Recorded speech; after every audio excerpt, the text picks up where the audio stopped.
Gotham City sustains itself on contradiction. It is a place where order is enforced through fear, and where fear itself becomes a form of order. The skyline rises like a declaration of control, rigid, vertical, almost defiant against the chaos that constantly threatens to seep through its foundations. Yet beneath that architecture, something unstable persists. The city breathes through its fractures. Crime is not an interruption of order here, but one of its defining elements, woven into the rhythm of its nights. Gotham does not seek balance. It tolerates tension. Within this environment, identities are not merely lived, they are constructed as responses to pressure. Every figure who emerges from Gotham does so as a negotiation between opposing forces. The line between law and transgression is not erased, but it is constantly redrawn, shifting with each new act of control or defiance. It is within this unstable territory that two figures take shape, not as opposites, but as reflections of the same structural tension. They do not exist outside Gotham. They are its most refined expressions. Bruce Wayne emerges from loss, but not in the way loss is commonly understood. His response is not grief in its raw form, but transformation into structure. The trauma that defines him does not dissipate. It condenses. It hardens into ritual, into discipline, into an uncompromising architecture of self. Batman is not simply a persona. He is a system designed to prevent collapse. Every action, every rule, every refusal is part of that system. There is no room for ambiguity within it. Ambiguity is the beginning of failure. Selina Kyle, by contrast, does not respond to the same world by constructing walls. She moves through it. Where Bruce consolidates, she adapts. Where he imposes structure, she navigates fluidity. Catwoman is not the absence of rules, but the refusal to be defined by any single one. Her existence is shaped by proximity to power, to danger, to opportunity, but never by submission to them. She understands the same city, the same pressures, the same moral ambiguities. But she does not seek to resolve them. She lives within them. Their paths intersect not because they are destined to collide, but because they recognize something in each other that no one else does. This recognition is immediate, but it is not comforting. It is precise. Each sees in the other a version of themselves that took a different direction at a critical moment. Not a better version, not a worse one, simply a divergence. And that divergence cannot be undone. There is a moment, often repeated across iterations of their story, where they stand on opposite edges of the same rooftop. The city stretches beneath them, indifferent, immense. They are close enough to touch, yet separated by something that cannot be bridged through proximity alone. This space between them is not physical. It is structural. It is the distance between two ways of interpreting the same world, two ways of surviving within it. Their connection does not begin as conflict. It begins as alignment, a shared understanding of Gotham's hidden logic, its patterns, its hypocrisies. They move through the same spaces, operate under the same night, respond to the same stimuli. In another context, this alignment might produce harmony. Here it produces tension, because understanding does not guarantee compatibility. In fact, it often reveals the impossibility of it. Bruce Wayne cannot allow himself to bend. His identity depends on consistency, on the maintenance of a moral framework that cannot be negotiated without threatening the entire structure. To compromise is not to adjust, it is to risk collapse. Selina Kyle, on the other hand, cannot be contained. Her identity depends on movement, on the ability to shift, to adapt, to escape any system that attempts to define her too rigidly. To submit is not to connect, it is to disappear. What emerges between them is not a conventional romance, nor a simple opposition.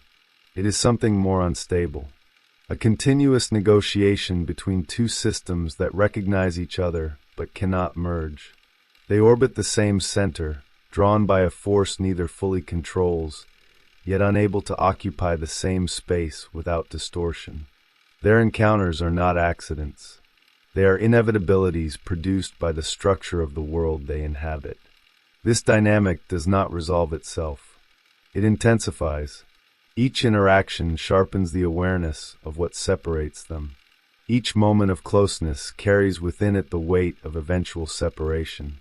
The more they understand each other, the clearer it becomes that understanding is not enough. In fact, it may be the very thing that prevents resolution. Gotham watches, even when it appears not to. The city amplifies their connection, turning it into something larger than either of them. They are not just individuals navigating personal tension. They become symbols within a broader system, representations of competing approaches to order, freedom, control, and survival. Their relationship is not private. It is part of the city's ongoing negotiation with itself. And so the question begins to take shape, not as an abstract idea, but as a structural inevitability. What happens when two people understand each other completely, yet are built to exist under incompatible rules? What remains when recognition replaces illusion, when clarity removes the possibility of misunderstanding, but offers no solution? The tension does not come from ignorance. It comes from knowledge. This is not a story about whether they can be together. That question assumes a framework that does not apply.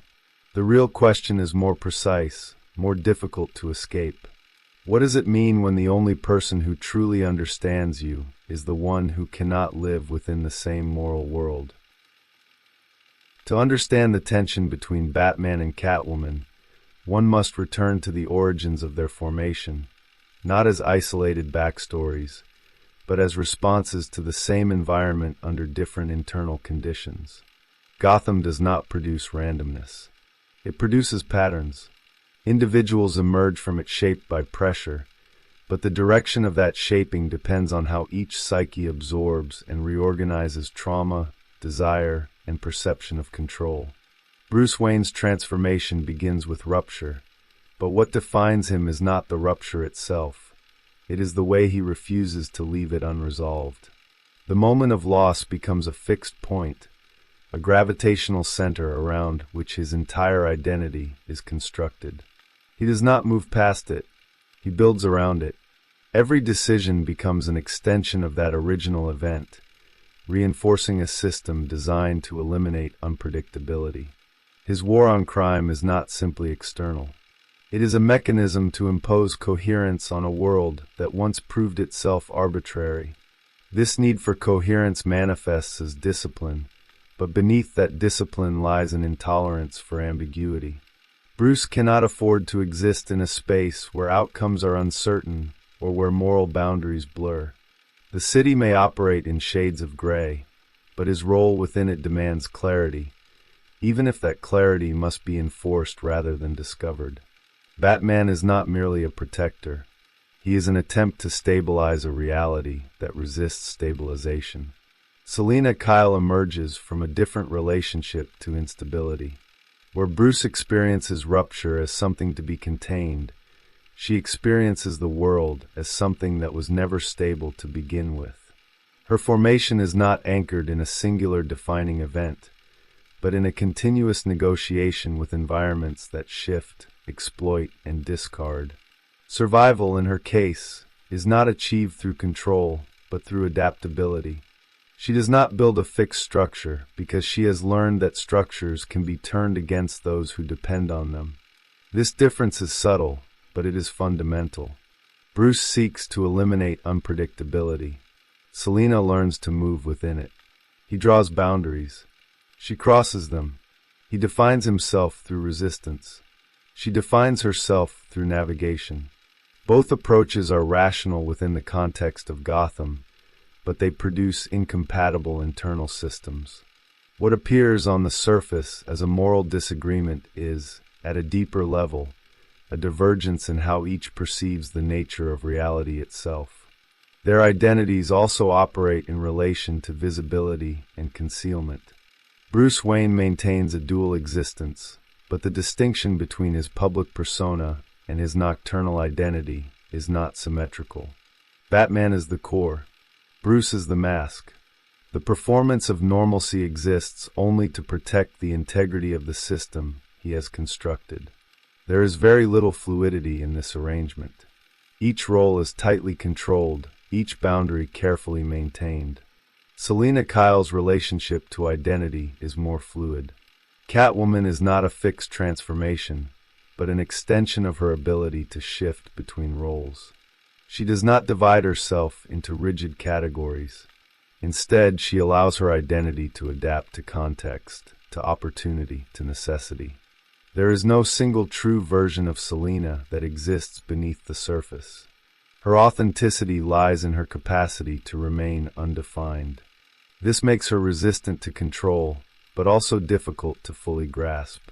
When these two systems encounter each other, recognition occurs at a structural level. Bruce sees in Selina a version of Gotham that he cannot fully contain. She represents the very ambiguity he has spent his life trying to eliminate, yet she navigates it with a precision that mirrors his own discipline. Selina, in turn, sees in Bruce a rigidity that both fascinates and limits him. He embodies a form of control that she understands, but refuses to adopt. Their connection is not based on illusion. It is based on clarity. They see each other without the distortions that typically define relationships within Gotham. There is no need for projection, no need to imagine qualities that are not there. This clarity is what makes their dynamic uniquely intense. It removes the protective layer of misunderstanding that often allows incompatible systems to coexist for longer than they should. Yet this same clarity exposes the limits of their compatibility. Bruce's moral framework is not negotiable. It is the foundation upon which his entire identity rests. To compromise it would not simply alter his behavior, it would destabilize the system that holds him together. Selina's relationship to morality is contextual. She does not reject ethics, but she refuses to treat them as absolute when the world itself does not operate under absolutes. Her decisions are guided by a balance between self-preservation, empathy, and opportunity, rather than by a fixed code. This creates a tension that cannot be resolved through communication alone. They understand each other's positions. In many ways, they agree on the nature of the world. The disagreement lies in how to respond to it. Bruce insists on imposing order, even when that order is fragile. Selina accepts disorder, even when it carries risk. Neither position is naive. Both are informed by experience, but they cannot be merged without loss. The city amplifies this tension by constantly placing them in situations where their approaches produce different outcomes. A criminal act that Bruce sees as a violation of order, Selina may interpret as a response to a system that is already unjust. An opportunity that Selina takes advantage of, Bruce may view as a compromise of principle. Each encounter becomes a test, not of their understanding, but of their willingness to maintain their respective structures in the face of that understanding. Their relationship, then, is not built on the hope of reconciliation. It is built on the continuous negotiation between two coherent but incompatible systems. Attraction does not diminish this incompatibility. It intensifies it. The more they are drawn to each other, the more they are forced to confront the limits of what that attraction can sustain. This is where their dynamic moves beyond conventional narratives of romance or rivalry. It becomes a study in structural conflict, not a conflict born of misunderstanding, but one rooted in the very foundations of identity. They are not trying to change each other. They are trying to exist in proximity without collapsing the systems that define them. And that proximity is not accidental. It is produced by the same forces that shaped them. Gotham creates conditions where control and adaptability must coexist, where rigidity and fluidity are both necessary responses to the same environment. Batman and Catwoman are not anomalies within this system. They are its most refined expressions. The question that emerges from this foundation is not whether one of them is right and the other is wrong, That framing assumes a resolution that the structure itself does not allow. The question is how long two systems, built on different interpretations of the same reality, can remain in orbit around each other without forcing a rupture that neither fully desires, but both are structurally prepared to enact. The conflict between Batman and Catwoman does not begin with confrontation. It begins with cooperation. There are moments, scattered across their shared history, where alignment appears not only possible, but natural. They move through the same operation, the same objective, the same night, and for a brief interval, their methods synchronize. The city becomes navigable through a shared rhythm. Efficiency emerges. Precision sharpens. The tension recedes, but it does not disappear. It is held in suspension. These moments are deceptive, not because they are false, but because they reveal a version of reality that cannot be sustained. Cooperation requires temporary convergence, but convergence is not the same as integration. Each action taken together carries within it an unspoken boundary. Bruce operates within limits that cannot be crossed, no matter the outcome. Selina operates within possibilities that cannot be restricted, no matter the principle. The alignment functions as long as those boundaries are not tested. The moment they are, the system destabilizes. One of the earliest manifestations of this instability appears in the way they approach the concept of theft.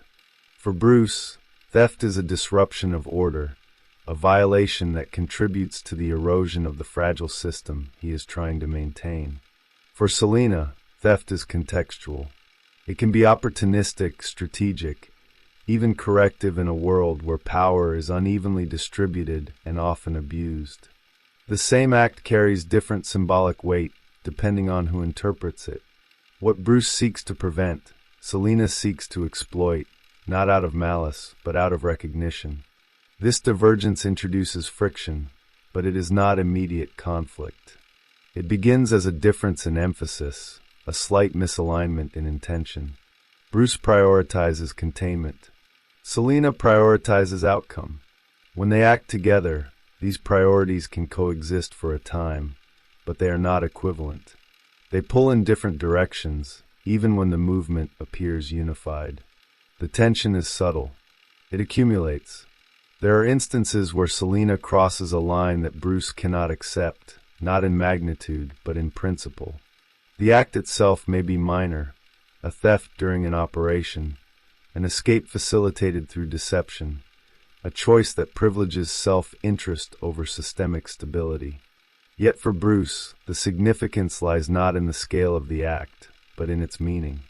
It represents a breach in the consistency he relies on. It introduces unpredictability into a system that cannot afford it. His response is measured, but firm.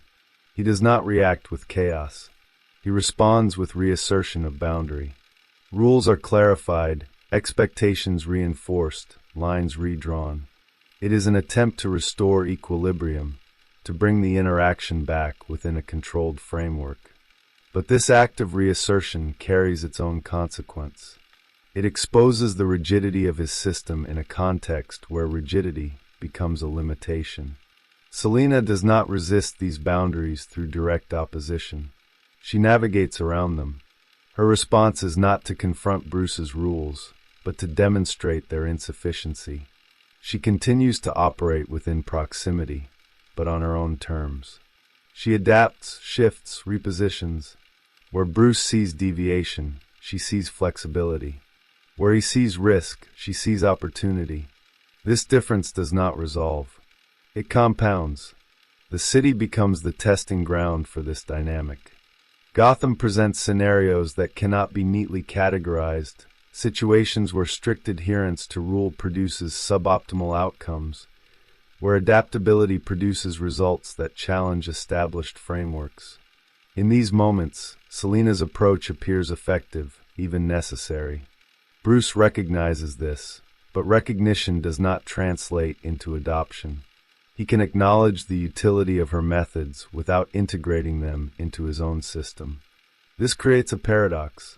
Bruce benefits from Selina's flexibility, but cannot endorse it. Selina respects Bruce's discipline, but cannot submit to it.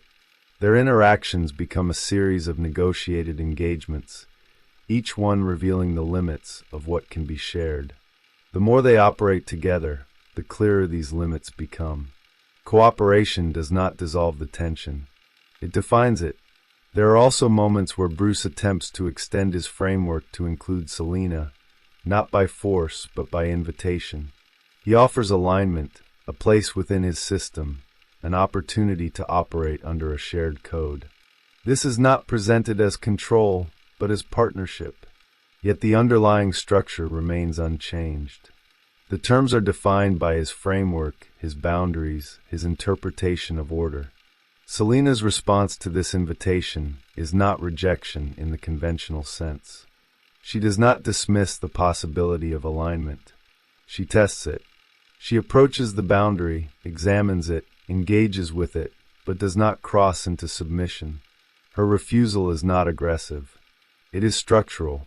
To accept the terms would require a reconfiguration of her identity, a shift from adaptability to adherence, from fluidity to containment. This is not a compromise. It is a transformation she is not willing to undergo. Their proximity intensifies this dynamic. The closer they become, the more visible the incompatibility becomes. Distance allows for projection, for the illusion that differences can be managed or minimized. Proximity removes that illusion. Every interaction becomes a point of friction, not because of hostility, but because of clarity. They see each other too well to misinterpret the stakes. At times, this clarity produces moments of stillness. They pause, not in resolution, but in recognition. There is an awareness that what exists between them is rare, perhaps singular within the context of Gotham. A mutual understanding that operates beyond language, beyond explanation. Yet this awareness does not provide a solution. It sharpens the question. The city continues to apply pressure. Each new situation introduces variables that test their ability to maintain this unstable alignment. Criminal networks shift, power structures collapse and reform, crises emerge that demand immediate response. In these contexts, the difference between control and adaptability becomes more pronounced. Decisions must be made quickly, and those decisions reveal the underlying logic of each system. There are instances where Selina's approach leads to outcomes Bruce cannot condone, even if they are effective. There are instances where Bruce's adherence to principle leads to outcomes Selina sees as unnecessarily restrictive, even if they are consistent. Each outcome reinforces their respective positions, not as stubbornness, but as confirmation of their internal logic. The conflict at this stage is not explosive. It is structural. It builds through repetition, through accumulation, through the gradual realization that alignment is conditional and that those conditions cannot always be met.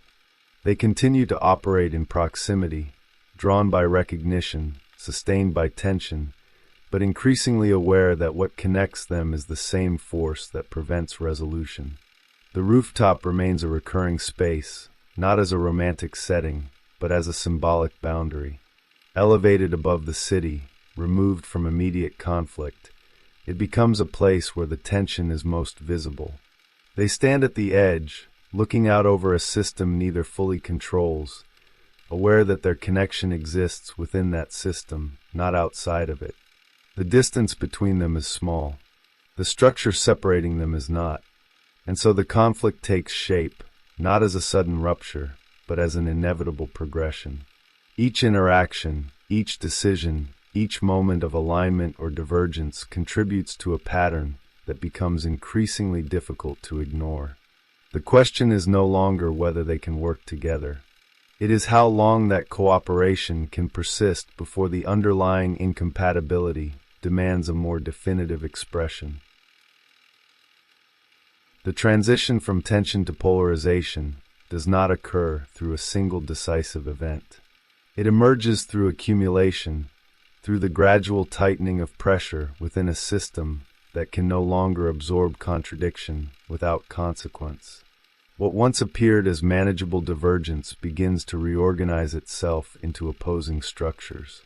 The space between Batman and Catwoman narrows, but the distance grows. Gotham accelerates this process.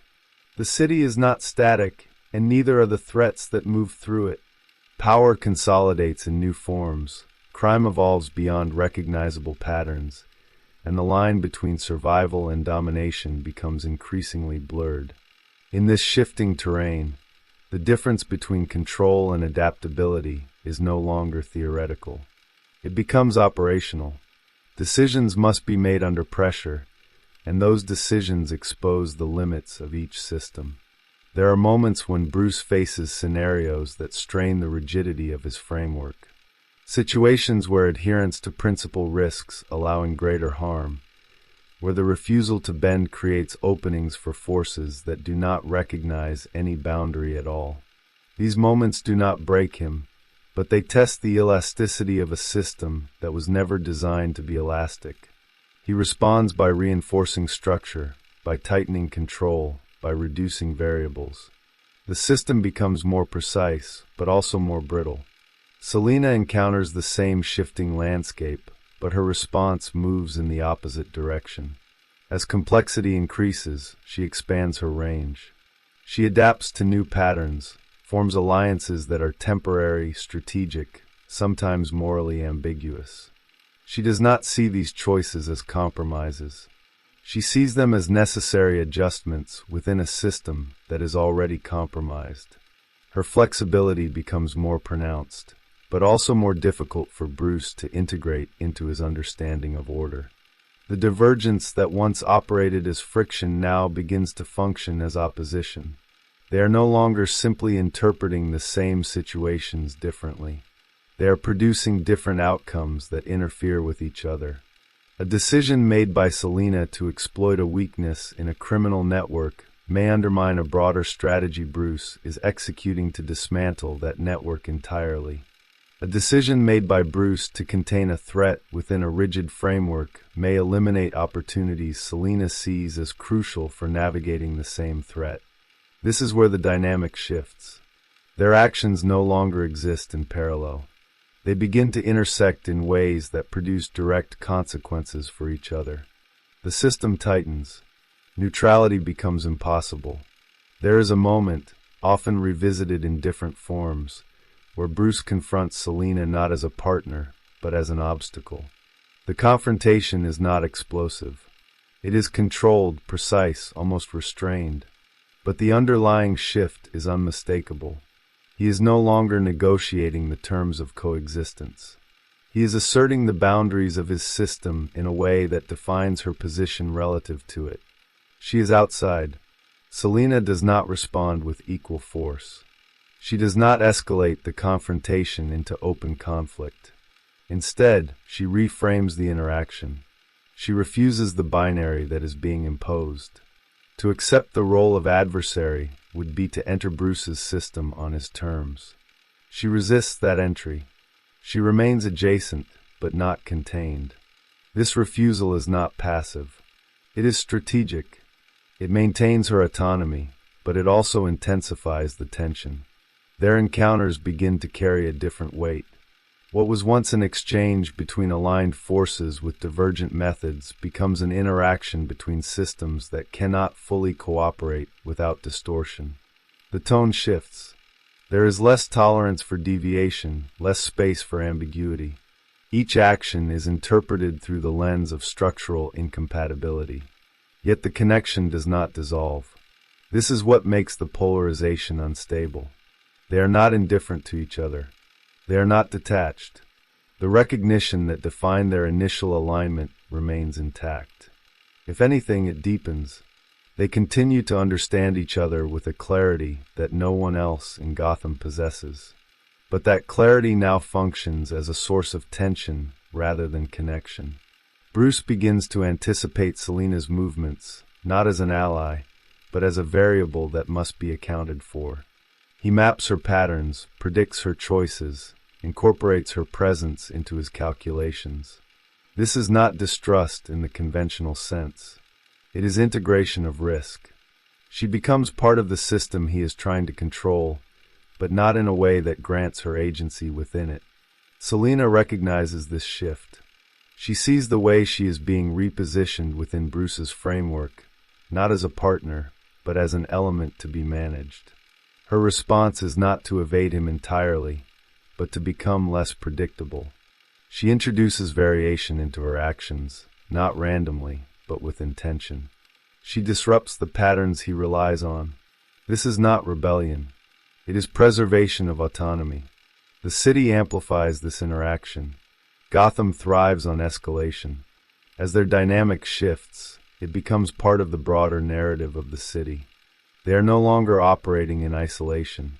Their interactions are observed, interpreted, integrated into the mythology of Gotham itself. The line between personal conflict and symbolic opposition begins to blur. There are moments where external forces exploit this tension. Criminal elements recognize the fracture and attempt to use it, creating situations where Bruce and Selina are forced into direct opposition under conditions that increase the stakes. These moments do not create the conflict. They reveal it. They make visible what was already structurally present. In one such instance, a situation arises where Selina's decision to prioritize immediate gain results in a chain of events that compromises a larger operation Bruce has been constructing over time. The outcome is not catastrophic, but it is significant enough to expose the incompatibility of their approaches. Bruce sees this as confirmation of the risk inherent in her methods. Selina sees his broader strategy as detached from the immediate realities that require action. The confrontation that follows is not about the specific event. It is about the systems that produced it. Bruce reinforces his position, emphasizing the necessity of consistency, of adherence to a code that prevents escalation. Selina challenges the assumption that such a code can function effectively in a world that does not adhere to it. The disagreement is not resolved. It is clarified. At this stage, their dynamic begins to resemble a form of mirrored opposition. Each becomes, in part, a reflection of what the other refuses to become. Bruce's rigidity highlights Selina's fluidity. Selina's adaptability exposes the limits of Bruce's control. They define each other through contrast, but also through proximity. Neither can fully disengage without losing something that the other uniquely provides. This mirrored structure introduces a new layer of tension.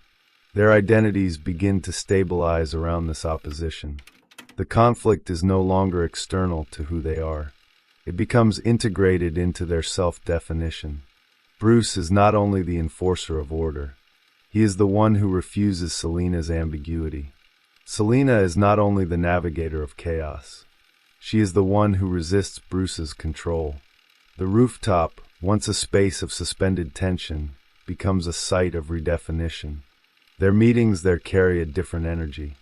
The distance between them is no longer simply structural. It is acknowledged. They stand within it, aware of what separates them, aware of what connects them, and aware that these two forces are now inseparable. The progression toward rupture is not sudden. It is methodical. Each interaction adds weight. Each decision reinforces the divide. The system continues to tighten, not toward resolution, but toward a point where coexistence in its current form becomes unsustainable. And still neither fully withdraws. This is what sustains the tension at its highest level. The recognition remains. The connection persists. But it no longer functions as a bridge. It functions as a reminder of what cannot be reconciled. The final stage of this progression does not arrive as an explosion. It arrives as inevitability. By the time the conflict between Batman and Catwoman reaches its most defined form, there is no longer any ambiguity about what is at stake. The question is no longer whether their systems can coexist. The question is what each is willing to sacrifice to maintain the integrity of those systems. Gotham provides the conditions for this confrontation, not through a singular event, but through the convergence of multiple pressures. Criminal networks reach levels of complexity that demand decisive intervention. Power structures begin to overlap, creating zones where control cannot be partial. The city itself becomes more volatile, less tolerant of half measures. In this environment, hesitation carries cost. There is a moment where their paths intersect under conditions that remove the possibility of negotiation. A situation emerges where Selina's objective directly conflicts with Bruce's mission, not as a side effect, but as a central point of opposition. The target is not incidental. It is symbolic. It represents control, wealth, leverage, a node within Gotham's broader system of power. For Selina, it is an opportunity that cannot be ignored. For Bruce, it is a structure that must be preserved or dismantled under specific conditions. Their goals align in surface logic, but diverge in execution. They arrive at the same space from different trajectories. The environment is contained, controlled, but unstable. Every movement is calculated, every decision immediate. There is no room for delay, no space for extended negotiation. What follows is not chaos. It is precision under pressure. Bruce moves first, establishing control over the environment, neutralizing variables, reducing the field of unpredictability. His actions are efficient, consistent with the system he has refined over years. Selina moves within that same environment, but not within his structure. She identifies openings, leverages gaps, repositions herself within the shifting terrain. She is not reacting to Bruce. She is operating alongside him, but on a different logic. The collision occurs not through direct confrontation, but through interference. Selina's action disrupts a sequence Bruce has already initiated. It is a small shift, but within a tightly controlled system, small shifts produce significant consequences. The timing is altered. The outcome is destabilized. What Bruce intended to contain begins to unfold in a different direction. He adapts, but the adaptation is constrained by his framework. He cannot abandon the structure entirely without compromising the objective. Selina, by contrast, adjusts without hesitation. She shifts priorities, recalibrates her position, and continues toward her goal. The divergence becomes visible in real time. There is a moment of direct confrontation, but it is not framed as a battle. It is a recognition point. They face each other within the same space, aware that the next action will define the outcome. The environment holds them in place, suspended between movement and consequence. Bruce issues a directive, not as a request, but as an assertion of boundary. He defines the line that cannot be crossed, the condition that must be upheld for the system to remain intact. Selina hears it, understands it, and rejects it, not emotionally, structurally. To comply would be to abandon the very logic that allows her to operate within Gotham. The decision is immediate. She proceeds. What follows is not dramatic in the conventional sense. There is no extended struggle, no escalation into uncontrolled conflict. Instead, there is a precise exchange of actions, each one reinforcing the divide. Bruce attempts to contain the outcome, to prevent the deviation from extending beyond control. Selina executes her objective, extracting value from the situation, moving through the space with calculated efficiency. The result is partial success for both, and full confirmation of incompatibility. The objective is neither fully preserved nor fully compromised. The system absorbs the impact, but it does not return to its previous state. Something has shifted. In the aftermath, the confrontation extends beyond the immediate event. They return to the rooftop, not as a neutral ground, but as a site of consequence. The city below continues its movement, indifferent to the specifics of what has occurred, yet subtly altered by it. Bruce does not express anger. His response is more contained, more precise. He articulates the boundary once more, but now with the weight of evidence. The system has been tested, and the result has confirmed his position. From his perspective, the deviation introduced by Selina has demonstrated the risk inherent in her approach. The conclusion is clear. The system cannot accommodate her without compromise. Selina responds with equal clarity. She does not defend her action as an exception. She presents it as consistency. The outcome, from her perspective, validates her approach. The rigidity of Bruce's system has been shown to be insufficient in a context that requires adaptability. The conclusion for her is equally clear. His framework is limited. What becomes evident in this exchange is not disagreement over a specific event, but the stabilization of two opposing systems. Each has been tested under pressure. Each has produced results. Each has reinforced its own logic. There is no remaining space for ambiguity. This is the point where the conflict crystallizes, not as a temporary state, but as a defining structure. They are no longer negotiating the terms of coexistence. They are operating as distinct entities within the same environment, each aware of the other, each influenced by the other, but no longer attempting integration. And yet, the connection persists. This persistence is what transforms the conflict from simple opposition into something more complex. They do not disengage. They continue to intersect, to encounter, to operate within proximity. But the nature of those interactions has changed. There is no longer an expectation of alignment. There is only the acknowledgement of divergence. Bruce continues his mission with increased precision. The system becomes more refined, more resistant to disruption. Selina continues her movement through the city, adapting to new conditions, exploiting new opportunities, maintaining her autonomy. Their paths cross, but the interactions are now defined by the structure that has been established.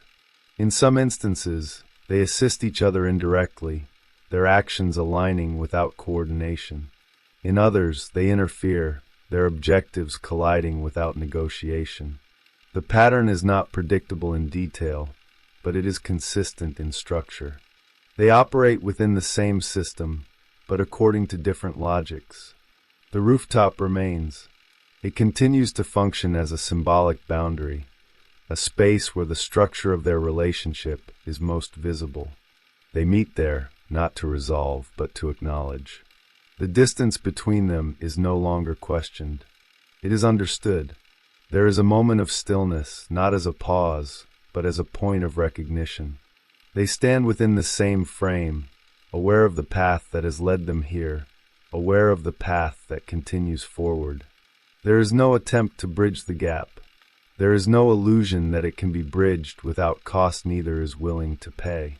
The city below continues its motion. Gotham does not resolve its contradictions. It sustains them. Batman and Catwoman become part of that sustained tension, not as anomalies, but as expressions of the city's underlying structure. What remains between them is not unresolved in the conventional sense. It is defined. It is clear. And that clarity does not bring closure. It brings permanence. The conflict does not end. It stabilizes. The dynamic between Batman and Catwoman does not remain confined to narrative structure. It expands beyond the boundaries of Gotham and embeds itself into the cultural imagination as a recurring pattern, one that audiences recognize intuitively even when they cannot fully articulate its mechanics. Their relationship becomes a symbolic arena where competing interpretations of order, autonomy, morality, and desire are staged repeatedly across different contexts, each iteration reinforcing the same underlying tension. At a cultural level, Batman represents the fantasy of control in a world that resists it. He embodies the belief that discipline, consistency, and moral clarity can impose structure onto chaos, that a system, if refined enough, can hold against the pressure of disorder. This figure resonates deeply within societies that experience instability, where the desire for a stabilizing force becomes both psychological and collective. He stands as a projection of what it would mean to resist fragmentation, through sheer force of will. Catwoman, by contrast, represents a different response to the same instability. She embodies the recognition that control is never absolute, that systems are always partial, always vulnerable, always subject to forces beyond their design. Her appeal lies not in opposition to order, but in her refusal to be confined by it. She navigates power rather than attempting to dominate it, and in doing so, she reflects a form of intelligence that is adaptive rather than rigid. This resonates within cultural contexts where survival depends less on control and more on the ability to move within shifting conditions.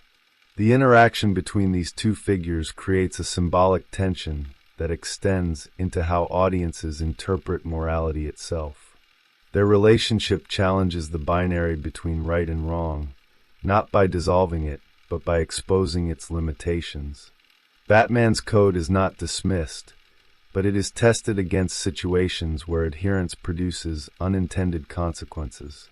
Catwoman's flexibility is not celebrated uncritically, but it is shown to operate effectively within environments that resist rigid categorization. This tension invites a form of identification that is not stable. Audiences do not align permanently with one figure or the other. Instead, they move between them, recognizing aspects of both within their own experience. In moments of vulnerability, the desire for control becomes compelling. In moments of constraint, the desire for freedom becomes dominant. The relationship functions as a mirror, reflecting the internal oscillation between these impulses. There is also a dimension of desire embedded within this dynamic that extends beyond conventional romance. Their attraction is not based on complementarity in the traditional sense. It is based on recognition of difference. Each sees in the other a capacity they do not fully possess, a way of engaging with the world that is both familiar and inaccessible. This creates a form of tension that is sustained precisely because it cannot be resolved through assimilation. This pattern echoes across cultural narratives where two figures operate within the same system, but under different logics. The appeal lies not in their potential union, but in the persistence of their separation. The impossibility of resolution becomes part of the structure that sustains interest. Each encounter reactivates the same question, not in search of an answer, but as a reaffirmation of the tension itself. Media amplifies this dynamic by reproducing it across formats, interpretations, and timelines. Each new iteration of Batman and Catwoman does not fundamentally alter the structure of their relationship. Instead, it reframes it within different aesthetic and cultural contexts, allowing the same symbolic conflict to be experienced through new lenses. This repetition reinforces their status as mythic figures, not in the sense of static icons, but as adaptable frameworks through which recurring psychological tensions can be explored. The visibility of their relationship also shapes how audiences interpret broader themes of power and identity. Batman's refusal to compromise becomes a model of integrity, but also a representation of rigidity. Catwoman's adaptability becomes a model of autonomy, but also a representation of moral ambiguity. Neither is presented as complete. Each is defined through limitation as much as through strength. This duality contributes to a form of cultural polarization that extends beyond the characters themselves. Audiences, critics, and creators often gravitate toward one interpretation over the other, framing the dynamic in terms of alignment or preference. Yet the enduring power of their relationship lies in its resistance to such simplification. It does not resolve into a clear hierarchy of values. It sustains a tension that requires ongoing negotiation. The symbolic space they occupy functions as a contested territory. It is not neutral. It is shaped by the values that each figure represents and the ways in which those values are interpreted within different cultural moments. In periods where stability is prioritized, Batman's approach gains prominence. In periods where systems are questioned, Catwoman's approach becomes more resonant. The relationship adapts to these shifts without losing its core structure. There is also an element of projection at play. Audiences project their own internal conflicts onto the dynamic, using it as a framework to explore questions that extend beyond the narrative. What does it mean to maintain integrity in a world that does not reward it? What does it mean to remain free in a world that demands conformity? These questions are not answered by the characters. They're activated by them. The repetition of their encounters across media creates an echo effect. Each version reinforces the others, creating a layered understanding that accumulates over time. The rooftop, the confrontation, the near alignment, the inevitable divergence. These elements become part of a shared cultural language, recognizable even outside their original context. This cumulative effect transforms Batman and Catwoman into more than characters. They become symbolic positions within a broader cultural discourse. To align with Batman is to align with a certain vision of order, responsibility, and control. To align with Catwoman is to align with a vision of autonomy, adaptability, and strategic ambiguity. Most individuals do not occupy one position exclusively. They move between them, often without conscious awareness. The persistence of this dynamic suggests that the tension it represents is not specific to Gotham or to any particular narrative. It reflects a broader condition within human experience, where the desire for structure coexists with the need for freedom, where control and adaptability operate as competing, yet interdependent, responses to the same environment. Their relationship does not offer a resolution to this condition. It offers a representation of it, a sustained, visible, and repeatable structure through which it can be observed, examined, and experienced.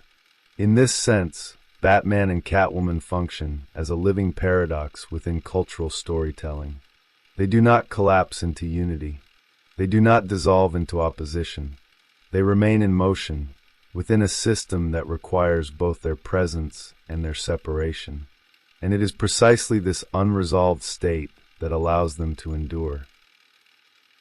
What remains after the conflict between Batman and Catwoman is not resolution, but sediment. The structure they have formed does not dissolve when individual encounters end. It settles into the architecture of Gotham itself, becoming part of the city's internal logic. Their dynamic no longer requires constant confrontation to persist. It continues as a background force, shaping perception, expectation, and movement within the narrative space. Bruce Wayne does not change in the way conventional narratives might suggest. He refines. The system becomes more precise, more resistant to disruption, more aware of the variables it must account for. Selina Kyle becomes one of those variables, but not in a diminished sense. She is not reduced to a factor to be eliminated. She becomes a constant, an element that must be integrated into the broader calculation without ever being fully contained. This integration is not reconciliation. It is adaptation at the level of awareness, not identity. Selina, in turn, does not move away from Bruce's framework entirely. She continues to operate in proximity to it, not as an extension, but as a counterpoint. Her autonomy remains intact, but it is now informed by the recognition of a system that cannot be ignored. She does not seek to dismantle it. She navigates around it, through it, sometimes against it, always aware of its presence. The relationship persists not as a path toward unity, but as a condition of coexistence under tension. Their encounters become less about testing compatibility and more about reaffirming structure. Each interaction reinforces what has already been established.